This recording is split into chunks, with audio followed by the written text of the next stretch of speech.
Jai Hind children, those who did not submit the completed note, send me a copy of the notes and get your attendance.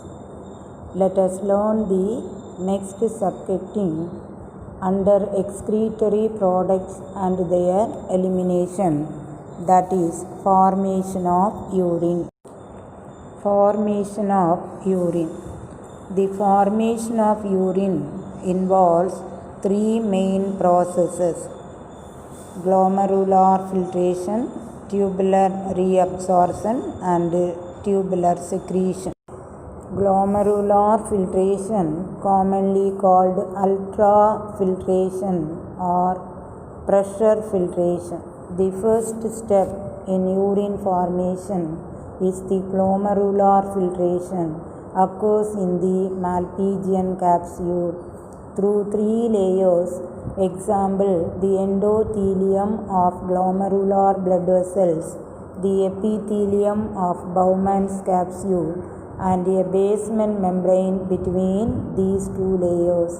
The epithelial cells of Bowman's capsule, called podocytes, leave minute spaces called filtration slit or slit pores.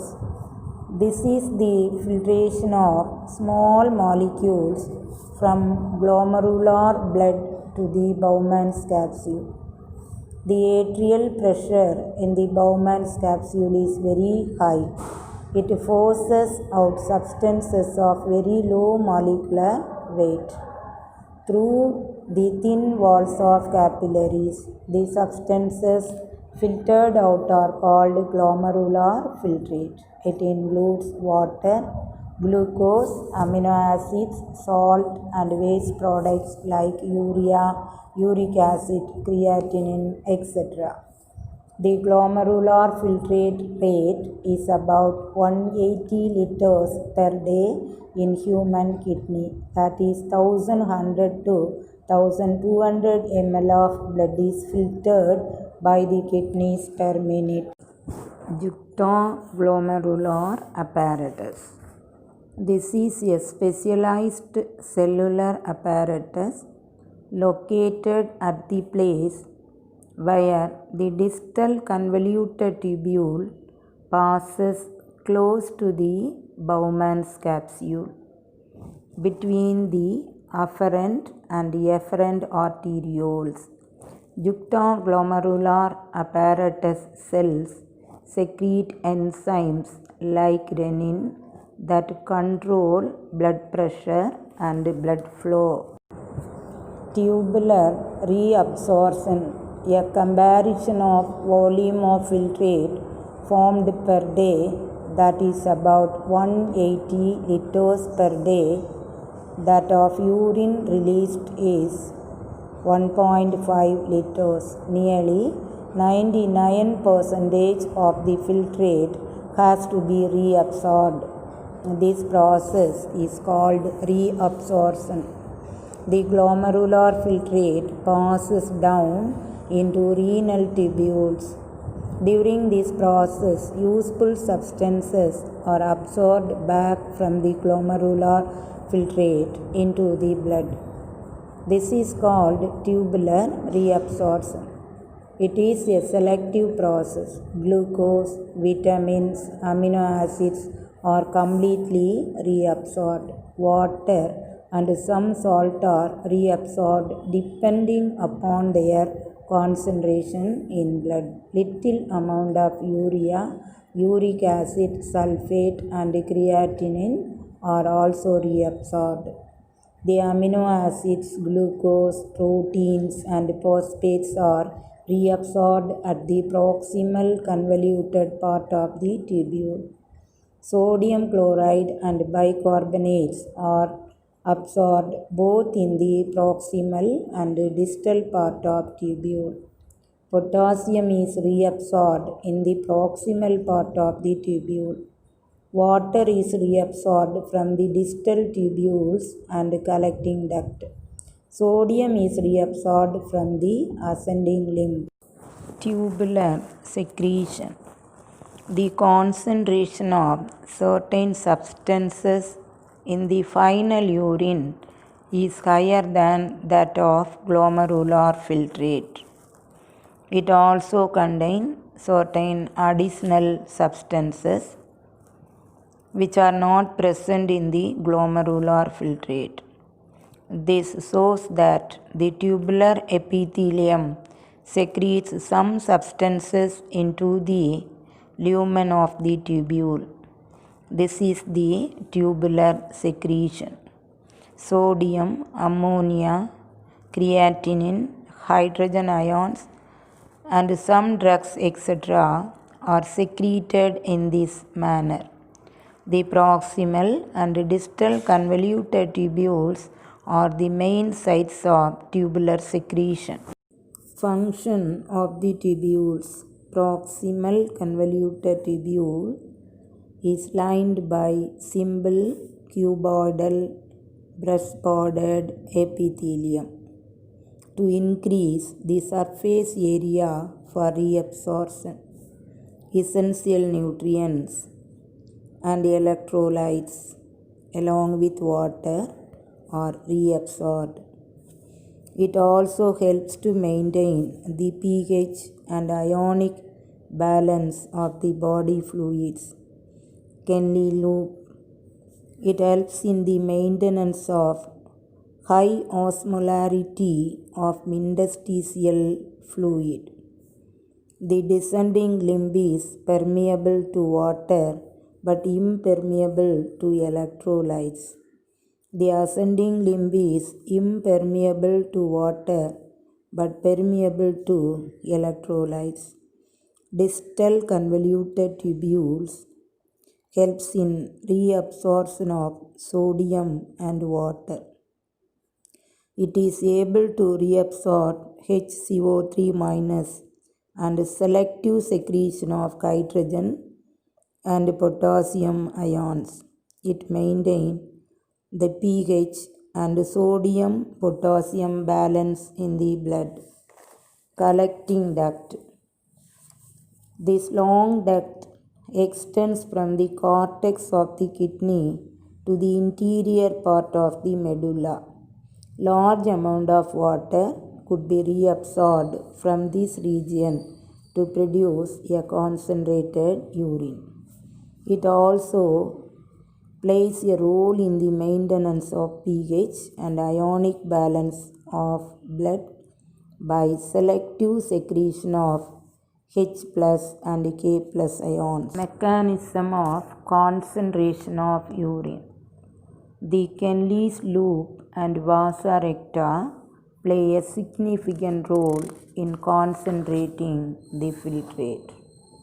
The flow of filtrate in the two limbs of Kennedy's loop, that is the descending and ascending limb, is in opposite directions and thus forms a countercurrent.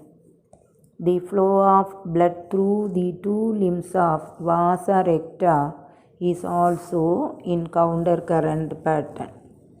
The proximity between Kennedy's loop and vasa recta as well as the countercurrent in them helps in maintaining increasing osmolarity towards the inner medullary interstitium. For example, from 300 milliosmol per liter in the cortex to 1200 milliosmol per liter in the inner medulla. The gradient is mainly caused by sodium chloride and urea. NaCl is transported by the ascending limb, exchanged with the descending limb of vasa recta. NaCl is returned to the interstitium by the ascending part of vasa recta. Small amount of urea enters the ascending limb of Kennedy's loop, which is transported back to the interstitium by the collecting tubule. Regulation of kidney function. The functioning of kidney is regulated by hormonal feedback mechanism involve the hypothalamus, juxtaglomerular apparatus, and atrial wall of the heart. By hypothalamus, when there is a change in blood volume, body fluid volume, and ionic concentration, the osmoreceptors of the body are activated. Hypothalamus is stimulated to release antidiuretic hormone ADH, otherwise called vasopressin, from the posterior pituitary. Antidiuretic hormone facilitates water reabsorption from distal convoluted tubules and collecting duct, causing elimination of hypertonic urine. An increase in body fluid volume suppress the antidiuretic hormone release, causing elimination of hypotonic urine. Antidiuretic hormone or vasopressin also causes constriction of blood vessels and increase the blood pressure. This results in increases the glomerular blood flow and the glomerular filtrate rate. The next one is control by juxtaglomerular apparatus. In mammals, kidney is responsible for monitoring the blood pressure. It responds to several stimuli. The juxtaglomerular cells of the renal cortex, a specialized tissue located adjacent to the afferent arteriole, produce a proteolytic enzyme renin and secrete into the blood. In the blood, the renin act on the alpha globin called angiotensinogen derived from liver, present in the plasma. Renin initiate chemical reactions that convert angiotensinogen to a peptide called angiotensin II. This is a very active substance and works as a hormone. When angiotensin II reaches the cells of adrenal cortex, it stimulates the secretion of aldosterone. Aldosterone, by helping retention of sodium and water by the kidney tubules, tends to increase the blood volume.